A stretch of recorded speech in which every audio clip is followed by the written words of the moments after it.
Assalamualaikum warahmatullahi wabarakatuh. Selamat pagi dan semangat pagi anak-anak hebat Indonesia. Berjumpa kembali di kelas 4, tema 1, indahnya keberagaman, subtema 1, keberagaman budaya bangsaku, pembelajaran 3, bersama Ibu Sri Kandayani. Sebelum kita mulai pembelajaran, marilah kita berdoa menurut agama dan kepercayaan masing-masing. Berdoa mulai. Selesai. Materi pembelajaran kita hari ini adalah 1. Perambatan bunyi. 2. Perbedaan gagasan pokok dan gagasan pendukung. Perambatan bunyi. Bunyi adalah suara berasal dari benda yang bergetar. Bunyi adalah suara yang berasal dari benda yang bergetar. Jadi anak-anak ibu, bunyi itu suara yang berasal dari benda yang bergetar. Bunyi dapat merambat melalui 3 jenis media, yaitu benda padat, benda cair, dan benda gas.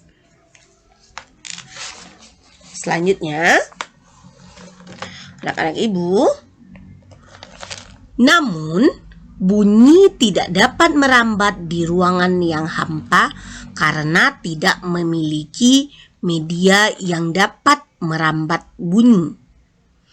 Bunyi tidak bisa di ruang hampa karena tidak adanya media yang dapat merambatkan bunyi. Sifat-sifat bunyi. Bunyi memerlukan medium dalam perambatannya. 2. Bunyi dapat dipantulkan dengan benda yang keras. 3. Bunyi dapat diserap oleh benda-benda yang lunak. Syarat terjadinya bunyi. Pertama, ada medium atau zat perantaranya. Ada zat padat, ada zat gas atau udara, ada zat cair. Soalnya ada sumber bunyinya dan ada pendengarnya.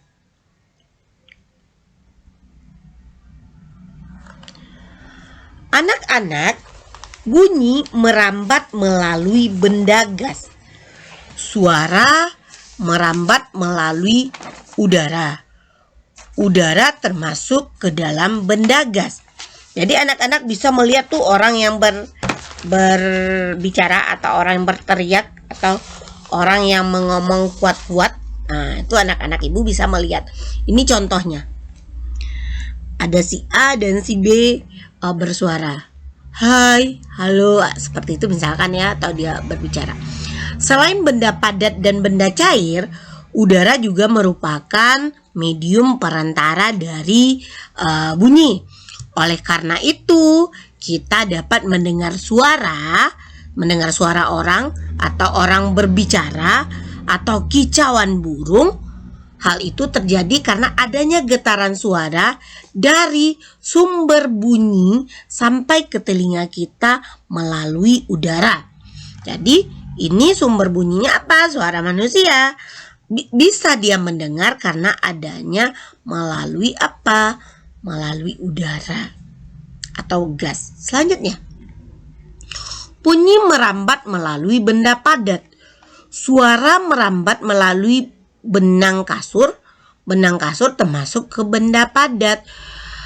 Anak-anak, bunyi dapat merambat melalui benda padat.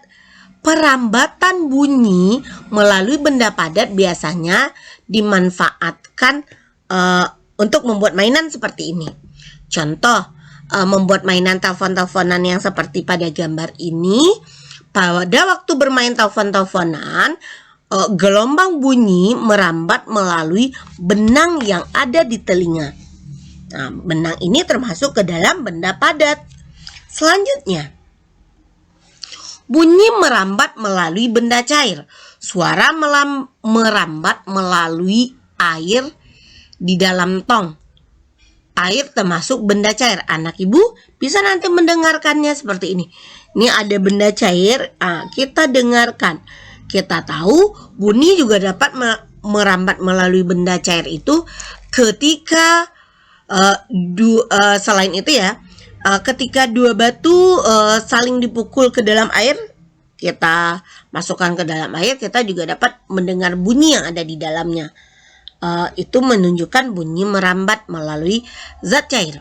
Bunyi merambat melalui zat cair ini dimanfaatkan oleh tim apa? Biasanya anak-anak kita bisa melihat dari tim SAR untuk mencari dan menolong korban kecelakaan yang ada di laut.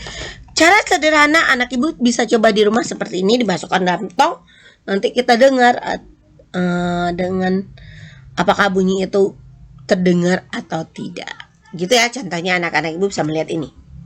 Selanjutnya, perbedaan gagasan pokok dan gagasan pendukung. Gagasan pokok adalah topik yang dibahas pada suatu teks. Gagasan pokok merupakan inti dari paragraf. Contoh, suku Palembang. Suku Palembang menggunakan bahasa asli Palembang. Bahasa Palembang mempunyai 2 tingkatan, yaitu Baso Palembang Alus dan Baso Palembang Sari-Sari. Baso Palembang Alus digunakan saat melakukan percakapan dengan pemuka masyarakat atau orang yang dihormati. Sementara itu, Baso Palembang Sari-Sari digunakan untuk melakukan percakapan sehari-hari. Anak ibu bisa melihat ya, gagasan pokoknya suku Palembang menggunakan bahasa asli Palembang, ya. Selanjutnya, ini adalah gagasan pendukungnya. Suku Palembang menggunakan bahasa asli Palembang. Ini bahasa gagasan pendukung bukan bahasa Palembang mempunyai 2 tingkatan bahasa, yaitu Baso Palembang Alus dan Baso Palembang Sari-Sari. Baso Palembang Alus digunakan saat melakukan percakapan dengan pemuka masyarakat atau orang yang dihormati. Sementara Baso Palembang Sari-Sari digunakan saat melakukan percakapan sehari-hari. Ini mulai dari bahasa Palembang mempunyai 2 tingkatan, itu adalah gagasan pendukung. Tadi suku Palembang menggunakan bahasa asli Palembang, itu adalah gagasan pokoknya. Itu anak-anak, semoga anak ibu paham, ada gagasan pokok dan ada gagasan pendukung. Uraian atau informasi tambahan pada suatu teks disebut gagasan pendukung. Gagasan pendukung adalah penjabaran dari gagasan pokok. Mesti ulangi, uraian atau informasi tambahan suatu teks disebut gagasan pendukung. Gagasan pendukung adalah penjabaran dari gagasan pokok.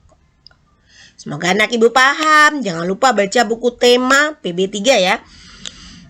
Jangan lupa like, subscribe, komen, bagikan, dan tekan lonceng bagi yang belum. Jadi jangan lupa baca buku tema 3 setiap pembelajaran. Setelah mendengar video ibu, jangan lupa baca buku temanya masing-masing. Assalamualaikum warahmatullahi wabarakatuh. Subscribe, like, share.